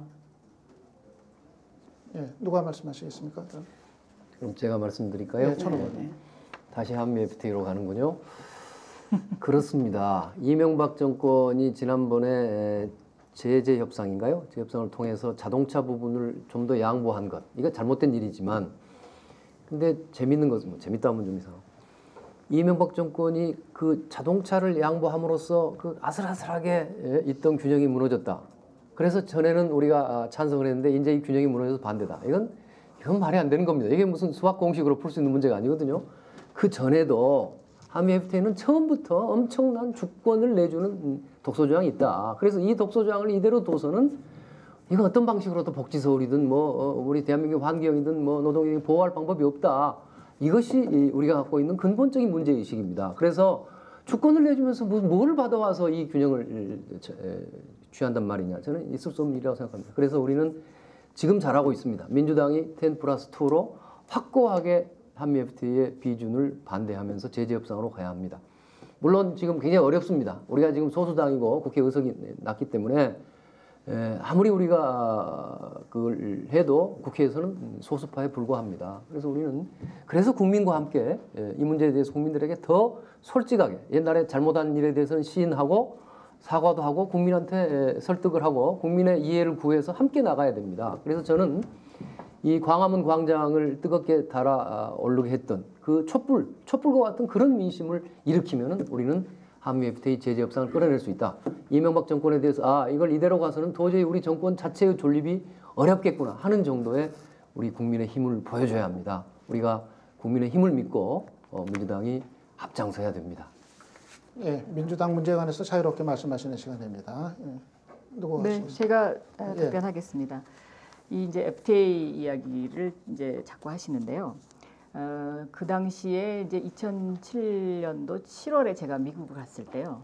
미국의 국회의원들이 도저히 우리는 이거 비준해 줄 수 없다고 오히려 굉장히 전전긍긍했습니다. 이거는 이게 자기네 시각에서 봤을 때는 이익의 균형이 깨졌다. 그리고 우리가 이것을 비준해주면 국민들로부터 버림받는다는 이야기까지 했었거든요. 그래서 저희는 그렇다면 그 당시에는 그 당시 상황으로 봤을 때는 그 협상은 뭐 그런 대로 대한민국 입장에서 봤을 때는 받아들일 수도 있지 않을까 하는 그런 반문을 스스로 제기할 수 있지 않습니까? 그런데 이번에 제가 올해 초 3월 달에 미국을 또 갔습니다. 똑같은 이슈를 FTA 문제를 던졌고 그 다음에 똑같이 그때 만났던 미국의 국회의원들하고 똑같이 이야기를 해봤습니다. 전혀 별개의 답변이 나왔습니다. 모두 입가에 미소를 띠고 있습니다. 이제 됐다는 겁니다. 이제 됐고 미국은 이것을 비준할 것이다. 다만 파나마라든가 다른 국가들과의 우선순위 문제가 있기 때문에 지금 우리가 이러고 있는 것이다. 여기에서 저는 명백한 차이가 있다고 생각합니다. 그러니까 이게 균형이라는 부분에 있어서는 천 후보님처럼 저렇게 그 독소조항 부분을 저는 충분히 주장하실 수 있다고 생각합니다. 그래서 이 독소조항 부분도 노무현 정부 시절에는 그러니까 사례를 따져서 다 비교를 해봤던 걸로 알고 있습니다. 근데 그것을 비교해봤을 때 그것이 그러니까 미국 기업이 우리나라 기업에 투자하는 그것이 만에 하나 잘못된다고 하더라도 이것이 과연 얼마만큼의 피해가 올 것인가에 대한 분석도 있었던 것으로 저는 알고 있고요. 그리고 천 후보님은 이제 이 FTA 문제를 서울시장과 연결시켜서 자꾸 노동 복지 어저께도 청년들의 어떤 무슨 그 고용 문제가 힘들다 이렇게 이제 전개를 확장을 해 가시는데 전문가들은 그 의견에 또 반대하시는 분들도 그러니까 그 의견이 타당치 않다고 지적하시는 분들도 상당히 많이 있는 것으로 알고 있습니다. 예, FTA 문제 말고도 다른 문제들을 말씀해 주시면 좋은데, 예, 천 후보님. 예. 저는 추입니다. 추. 죄송합니다. 너무 혼선을 많이 두 후보께서 혼선을 많이 이야기하시는 것 같아서. 예. 우선 천 후보님은 그 재협상 가능한지에 대해서 그러면 우리가 국회 안에서 국내에서 반대한다 이 말씀만 하셔서 재협상을 어떻게 할 수 있는지 외교 문제이니까 그 말씀을 안 하셨고요. 그다음에 우리 그 박영선 후보님은 다른 전문가들은 그렇지 않다. 천 후보님이 문제 제기하는 거에 대해서 그렇게만 얘기하면 안 되겠죠. 그러면 제가 저는 이 문제를 전문가 이상으로 연구하고 탐구했습니다. 제가 미국에서 돌아와서 한국의 내일을 말하다 해서 한미 FTA가 가지고 있는 문제를 조목조목 썼습니다. 그리고 또 최근에 중산층 붕괴, 이게 신자유주의 아래에서 중산층 붕괴, 양극화 현상에 대해서 또 FTA 문제를 짚어냈습니다만 이건 이렇습니다. 우리나라의 특허 출원 등록 건수 제약 산업 분야에서만 봐도 미국이 39.1%예요.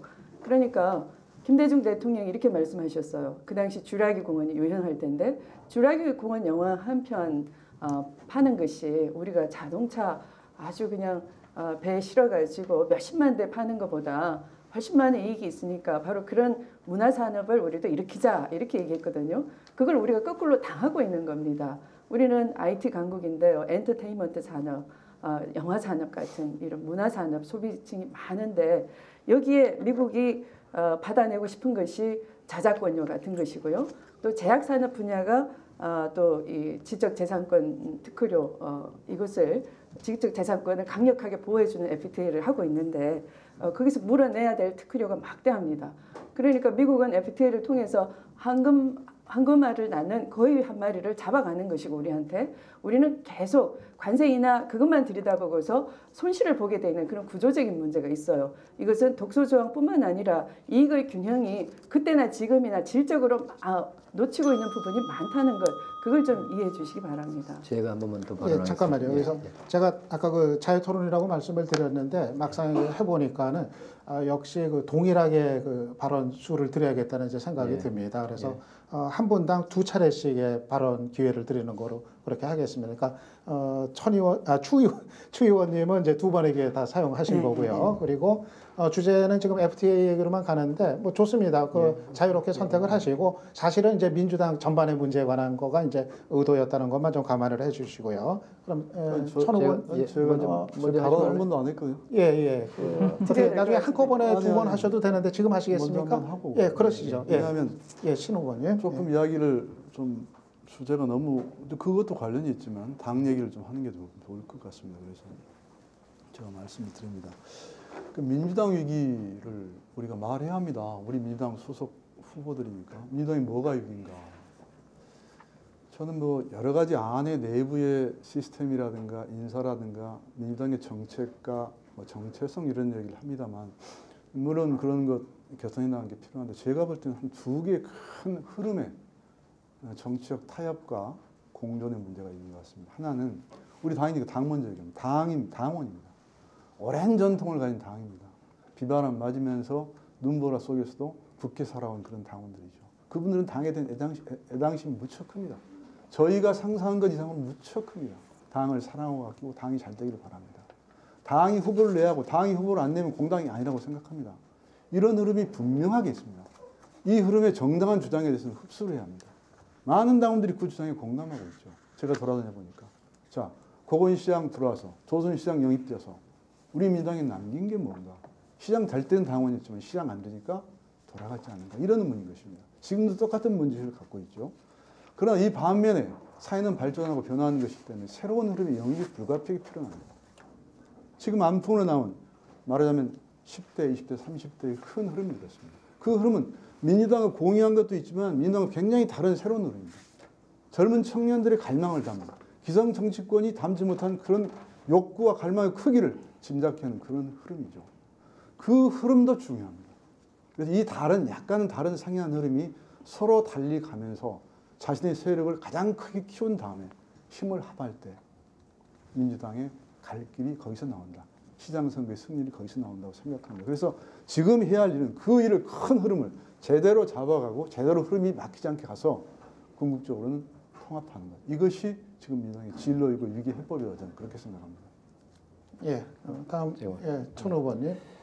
지금 한미 FTA 독소 조항의 본질을 간단하게 설명드리면요. 우리 정부가 미국에 유리한 방향으로는 얼마든지 정책을 바꿀 수 있지만 미국에 불리하면서 우리 산업을 보호하거나 우리를 보호하는 것은 불가능하게 돼 있다는 거거든요. 그게 지금 레칫 역진 방지입니다. 우리 이 오마이뉴스 시청자분들 중에 영화 좋아하시는 분들 많이 있으시죠. 스크린 쿼터. 지금 한국 영화를 보호하기 위해서 73일의 스크린 쿼터 제도를 두고 있습니다. 그런데 FTA가 이게 발효하면요. 이 스크린 쿼터를 줄이거나 없애는 것은 마음대로 할 수 있습니다. 그런데 스크린 쿼터를 다시 늘리거나 또는 없앴던 스크린 쿼터를 다시 살리거나 이거는 불가능하게 돼 있단 말이에요.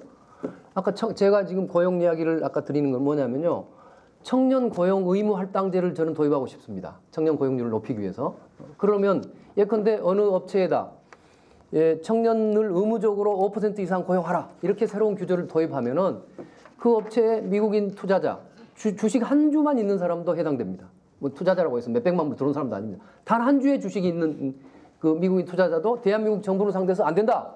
그것은 나한테 왜 저 불필요한 규제를 줌으로써 내 투자에 손해를 가져오느냐 하면서 대한민국 상대로 제소를 하게 돼 있습니다. 그게 ISD인데 그 제소를 대한민국 법원이 다루느냐? 아닙니다. 미국 뉴욕에 있는 그 국제중재재판소에서 다루는데 사실은 그거는 미국의 영향력권 안에 있다고 보이는 겁니다. 그래서 이 독소 조항들이 한국의 공공정책권을 반신불수로 만들었다. 그러니까 미국한테 유리한 쪽으로는 할 수 있지만 우리한테 유리하게는 못하게 돼 있다. 이게 주권 침해인 겁니다.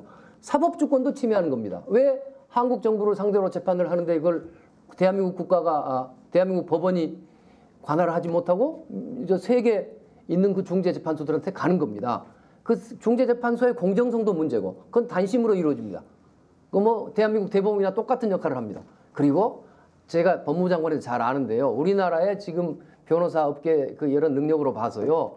그 외국에 나가서 소송해서 이길 수 있는 그런 능력이 없습니다. 이건 정말 안 된, 이건 절대로 안 될 독소 조항들입니다. 예, 이제 두 분만 발언 기회 있습니다. 누가 먼저 하시겠습니까? 네, 이번엔 제가 하겠습니다.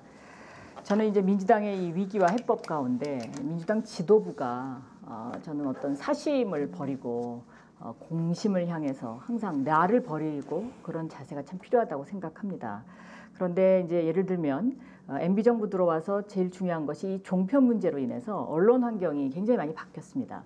그리고 특히 이제 방송통신위원회의 임명과 관련해서는 당 추천분이 있기 때문에 이것을 누가 맡느냐가 사실은 그 당의 철학을 보여주는 것이고 또 맡은 그 사람이 방송통신 정책을 앞으로 어떻게 끌고 나갈지가 저는 국민들에게 어떤 희망을 제시하는 길이라고 생각합니다. 그런데 저희 민주당은 이런 어떤 종편 문제와 관련해서는 미디어 악법이라고 치열하게 싸워왔지만 지도부에서 때때로 그런 어떤 민주당의 그런 치열한 전쟁에 반하는 사람을 추천을 하는 경우가 가끔 있어가지고 저희 그 민주당 국회의원들도 실망시키고 당원들도 실망시킨 경우 사례가 몇 사례 있습니다. 저는 이것은 절대로 이루어져서는 안 된다고 생각을 합니다. 굉장히 그 좀 외람된 말씀입니다만은 천 후보님께서 그 방송통신위원 가운데 보수 언론에 근무했던 분들을 추천을 했다고 들었습니다. 그래서 그것 때문에 사실 민주당 의원들 사이에서 여러 가지 이야기들이 있었습니다. 그리고 현재 방송통신위원회의 그 중요한 위원으로서의 역할을 함에 있어서도 우리가 과연 이 민주당이 그 방송통신 정책을 밀고 나감에 있어서 민주당의 목소리를 제대로 내줄 수 있느냐에 대해서 여러 가지 의문점을 참 많이 갖고 있다고 생각이 됩니다. 이런 부분에 대해서 저는 천 후보님의 좀 의견도 들어볼 필요가 있지 않는가 저는 그렇게 생각합니다. 네. 예, 이제 마지막 발언 기회 신 후보님. 예. 그 막 논점이 민주당과 관련되어 있긴 합니다만 자꾸 혼선되어 있습니다. 괜찮습니다. 그런데 천 의원님 하고 싶은 말씀 너무 많으세요. 그러니까 마음에 맺힌 게 있는 것 같습니다. 그래서 다음 기회 또 많이 하도록 하고요. 주제가 당이니까 당에 좀 맞추면 좋겠네요. 아까 제가 당 바깥을 포괄하는 큰 두 개의 흐름이 서로 각기 가면서 만났을 때 거대한 힘을 발휘할 수 있다. 이게 통합이다라고 말했는데요. 그것이 서로 다르면서도 같은 위치. 서로 다르니까 더 큰 힘을 만드는 이치가 똑같습니다. 이 말씀을 다시 한번 드리고 당내로 들어와 보면 당에는 가장 필요한 게 역시 민주주의입니다.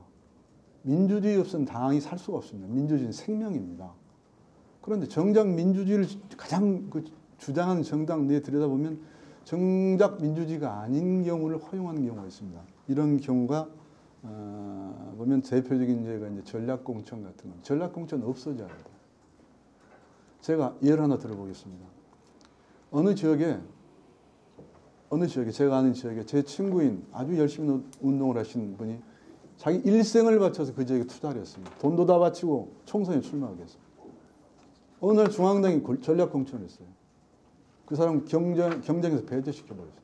이런 권한은 어느 누구에도 없습니다. 이런 권한이 있을 수가 없습니다. 누가 그 권한을 줬습니까? 그 사람은 뭡니까? 그 당은 뭡니까? 아무리 지지율이 낮아도, 아무리 사람이 나빠 보여도, 아무리 사람이 평가를 못 받는다 해도 자기들이 판단하지 말고 당원 속으로 내려보내야 합니다. 경선시켜줘야 합니다. 이것이 원칙입니다. 그래서 그런 점을 제가 꼭 강조하고요. 그리고 항상 더 낮은 곳을 가야 한다고 생각하는데 우리 민주당 내에도 486이 막내가 되어 있습니다. 이건 중대한 문제입니다. 그 아래로 내려가야 합니다. 그 아래로 내려서 그 아래 사람들의 흐름을 당이 흡수해야 됩니다. 그렇지 않으면 안푼 것 같은 사건이 또 납니다.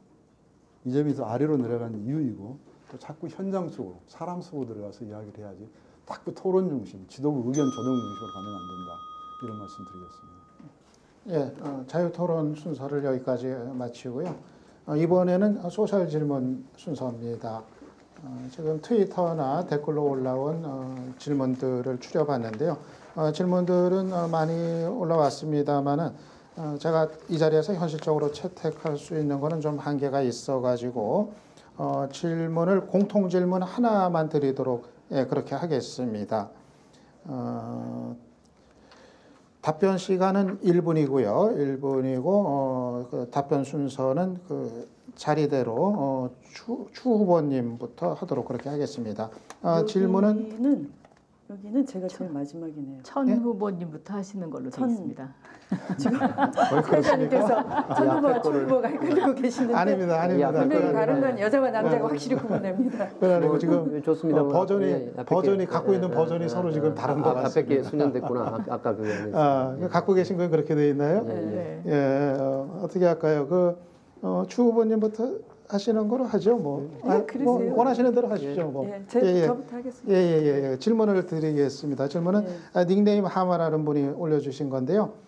민주당이 잘했으면은 왜 시민 후보가 이제 나왔는지 곰곰이 생각해봐야 하는 거 아니냐 이런 이제 질문을 주셨는데 아마 그러니까 민주당 밖에 있는 시민 후보가 이제 인기를 얻는 거에 대한 어떤 좀 민주당을 향한 뭐 그런 아마 질문 아닌가 이제 싶습니다. 1분으로 답변 1분으로 추 후보님 먼저 해주십시오. 그러니까 오락가락하는 행보를 민주당이 많이 보이는 것 같습니다. 아까 그 당 문제의 그 권한을 짚어보면 민주당은 뭐 뭐 대통합 민주신당, 무슨 통합 뭐 민주당, 뭐 저도 이름을 기억할 수 없을 만큼 뭐 심지어는 몇 개월 만에 바꾸기도 하고요. 결국은 민주당 울타리 안에 모였지만 이 60년 전통을 가진 정통 민주당 당을 함부로 이렇게 깨버리면 다시 그 당 만들기 어렵습니다. 아주 그런 차원에서의 그 문제도 하나 있는 것 같고요. 또 하나는 지금 정책 같은 것도 너무 여당일 때 야당일 때 뭔가 이렇게 다르다는 게 명쾌하지 않습니다. 물론 그때 잘 못 보고 수정하고 시정할 수 있습니다. 그러나 솔직해야 합니다. 근데 솔직하지 않습니다. 그냥 뭐 이익의 균형 깨졌다 이렇게 두루뭉술 넘어가는데요. 이익의 균형 문제 아닙니다. 질적으로 근본적인 문제를 짚어내지 못한 그 당시 학습이 안 돼, 공부가 안 된 문제입니다. 그래서 우리 스스로 반성하고 또 국민한테 동의를 구하는 그런 절차가 다 생략되어 있는 거죠. 당을 깼을 때 당원들한테 동의와 어떤 그 이해를 구하는 절차, 반성을 하는 절차 생략되어 있듯이 정책에 있어서도 그렇습니다. 그러니까 당이 신뢰를 잃고 이제 공직선거가 닥쳐도 인물 하나 못 내고 외부에 구걸하는 그런 상황인 거죠. 공감합니다. 다음 천 후보님. 예, 10년 전 이맘때가 생각납니다. 김대중 대통령 당시인데요. 그 당시에 민심이 좋지 않았습니다. 정권 재창출의 전망이 밝지 않았죠. 예, 그때 저를 포함해서 천신정이라고 불리는 우리 소장 의원들이 민주당을 바꿔야 되겠다. 정풍운동을 일으켰습니다. 김대중 대통령께서 그것을 받아들이셨다고 저는 생각합니다. 한광옥 대표를 그 당시에 임명을 하셔서 한광옥 대표 책임하에 특대위란 걸 만들었습니다. 민주당의 발전과 쇄신을 위한 특별대책위원회를 만들었습니다. 저도 그 일원으로서 민주당 개혁에 앞장섰습니다. 여러 가지 개혁안 다 만들었는데요. 그 중에 가장 히트쳤던 상품이 바로 노무현 대통령, 노풍을 만들었던 국민참여 경선제였습니다. 이처럼 그것을 통해서 우리는 정권도 재창출하고 다시 살아났습니다. 이렇게 시대 정신을 잃고 과감하게 자기개혁, 정당개혁을 해나갈 수 있는 그런 지도자와 정치인이 필요한 때입니다. 지금 우리 민주당에 그런 리더십, 또 그런 정치인들이 절실히 필요한 시점입니다. 예, 다음 박 후보님. 저는 민주당이 문턱을 많이 낮춰야 된다고 생각합니다. 제가 국회의원이 아니고 기자였을 시절에 민주당은 젊은 피 수혈이라는 그 16대 국회로 기억을 하는데요. 그래서 많은 사람들을 영입을 했습니다. 그때 저한테도 어떤 분이 찾아오셔가지고 정치를 하지 않겠느냐고 처음 권유를 받아서 제가 당황했던 기억이 있습니다. 그런데 그 이후로 예를 들면 17대 때 저희가 당의 어떤 그 당 새로운 경선 방식을 통해서 또 당의 활력을 불어넣었고 그래서 어떤 그 문턱을 낮춰가면서 새로운 사람들을 많이 받아들이던 제도가 민주당의 전통처럼 여겨졌었는데 최근에 와서 돌아보면 그 이후로 정체되지 않았는가.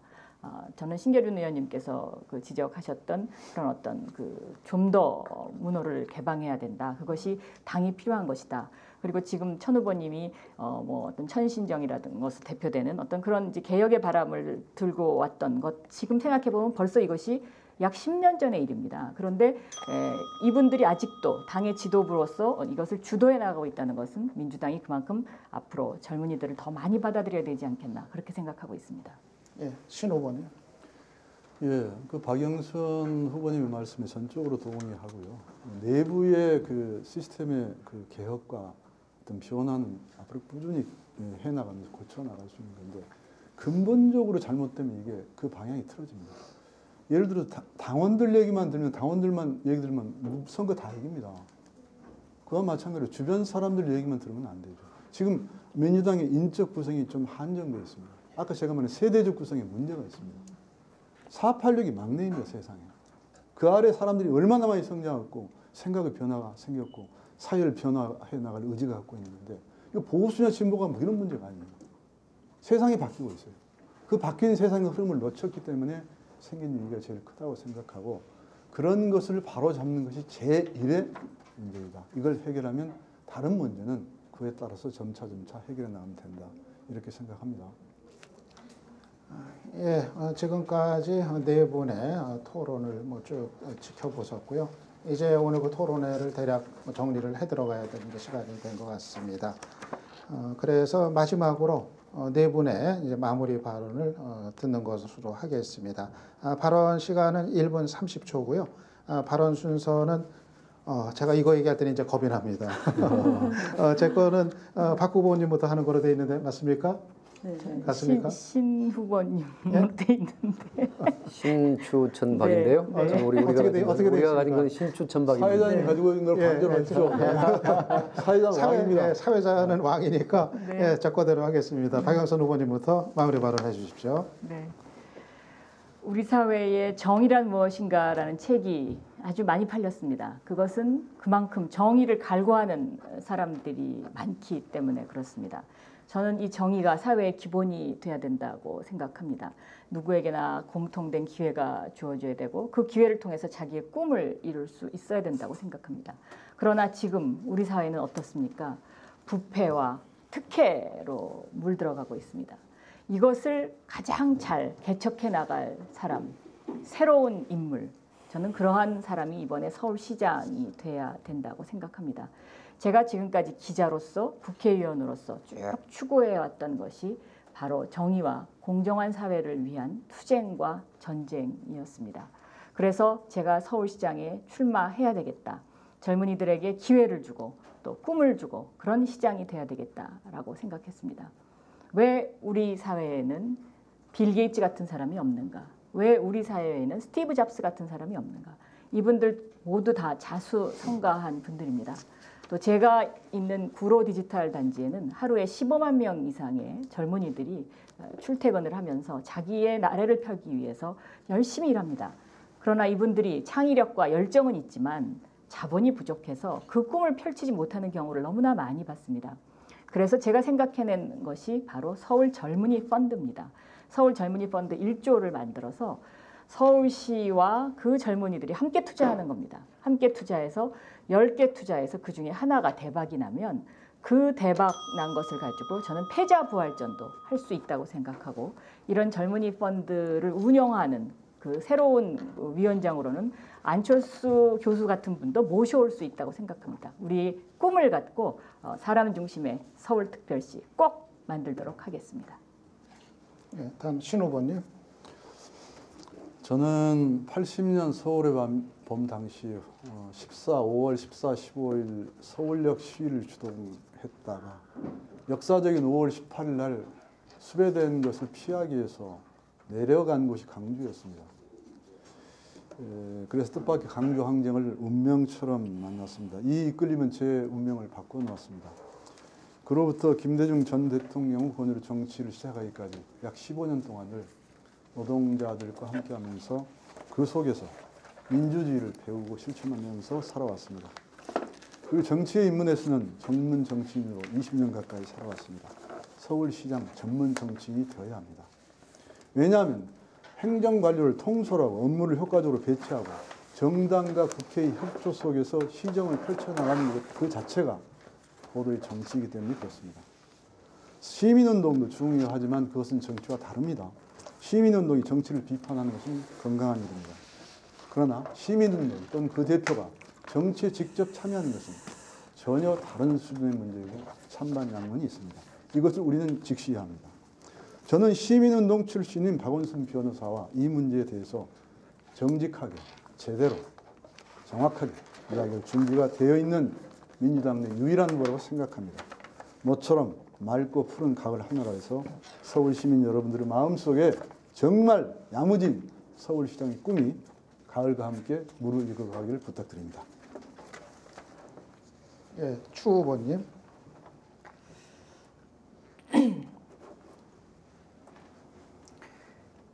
우리 청년의 미래가 암울합니다. 지금 대학을 다니다가 잠시 휴학을 하고 있는 아이가요. 대기업이 운영하는 그 유명 식당에 아르바이트를 하게 됐습니다. 그런데 수습을 한다는 이유로 최저임금도 주지를 않았어요. 엄마가 유명인이라고 이 아이는 따지지도 못하고요. 일주일 동안 일을 하고 그냥 자포자기해서 우리 사회 너무 심하다 이런 실망감을 안고 그냥 집으로 돌아왔습니다. 이걸 보면서 제가 굉장히 가슴이 아팠어요. 그래서 사회적 기업을 통해서라도 우리 아이들에게 좀 희망을 주고 싶어서 제가 사회적 기업을 통한 일자리 창출에 청년들에게 기회를 줄 수 있는 지역 공헌형 사회적 일자리 가능하도록 만들었습니다. 만약 제가 서울시장이 된다면은 제가 가장 먼저 하고 싶은 일은 우리 청년들에게 아이디어만 있으면 도전하라. 서울시장 추미애가 적극적으로 지원하겠다. 이 말씀만은 좀 확실하게 드리고 싶습니다. 우리 기성세대가 아이들의 미래, 청년의 미래를 다 훔쳐가고 있는 거죠. 작가 아탈리는 이렇게 얘기합니다. 미래의 물결, 더 나은 미래에서 부채 부담은 현 세대가 다음 세대에 지우는 위험 요소다. 향후 20년 동안 지속된다라고 했습니다.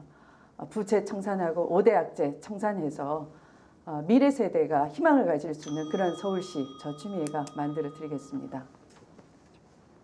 예, 마지막입니다. 천 후보님. 예, 오마이뉴스 시청자 여러분 토론 재밌게 보셨습니까? 제가 오늘은 흥분 안 하려고 했는데 조금 흥분한 것 같습니다. 한미 FTA 문제만 나오면 제가 그런 경향이 있습니다. 양해해 주시기 바랍니다.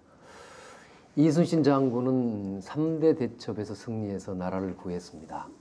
대한민국에도 3대 대첩이 진행 중입니다. 민주대첩, 우리 김대중 노무현 대통령이 승리했습니다. 이제 지난 주민투표에 이어서 복지대첩이 진행되고 있습니다. 그리고 이 복지대첩에 꼭 이겨야 내년에 총선, 대선 마지막 최후의 대첩에서 구체제를 완전히 박멸시킬 수 있습니다. 저 천정배는 준비된 민주당의 적통자입니다. 제가 복지대첩을 승리로 이끌겠습니다. 저는 광주 학살의 원흉 전두환에게 임명장을 받을 수 없어서 판검사의 길을 포기했습니다. 그 후 30년에 걸친 인권 변호사 활동, 정치하면서 누구보다도 개혁의 정신을 지켰고 서민과 중산층과 사회적 약자의 편에 섰습니다. 제가 서울시를 바꿀 수 있습니다. 오세훈, 이명박, 10년 시정, 토건 시정 확실히 바꿔내겠습니다. 이제 서울을 시민의 집으로 만들겠습니다. 모든 시민들 한 분 한 분을 서울시가 따뜻한 가족으로 대하는 그런 복지 서울로 가겠습니다. 준비된 민주당의 적통자 저 천정배에게 많은 성원을 보내주실 것을 부탁드립니다. 감사합니다. 예, 지금까지 민주당 서울시장 후보로 나선 네 분의 말씀을 잘 들었습니다. 아마 시청자 여러분들이 과연 민주당의 후보로 누가 적절할 것인가 비교하고 또 판단하시는데 많은 도움이 되지 않았을까 기대를 합니다. 네 분은 오늘 잠시 후에 오후에 또 다른 또 텔레비전 토론회가 또 계속 이어진다고 말씀을 들었습니다만 아마 당분간 계속 분주한 일정들이 있으실 거로 보이고요. 오늘 그 네 분의 후보 가운데 이제 한 명의 민주당 후보가 이제 선출이 됩니다. 그러고 나면은 또 야권 단일 후보를 선출하는 그런 과정을 밟게 돼 있고요. 현재로서는 누가 될지는 모르지만은 야권 단일화를 통한 서울시장 선거 승리라는 야권 지지층의 요구, 거기에 부응을 하고 또 그 과제를 실현할 수 있는 인물이 나오기를 기대를 하도록 하겠습니다. 남은 기간 동안 네 분 후보의 멋진 그런 경쟁을 시청자 여러분들과 함께 기대를 하면서 오늘 토론회를 마치도록 하겠습니다. 지금까지 시청해 주신 시청자 여러분 그리고 오늘 바쁘신 일정 중에 참석해 주신 네 분 후보께 감사드리면서 오늘 마치도록 하겠습니다. 감사합니다.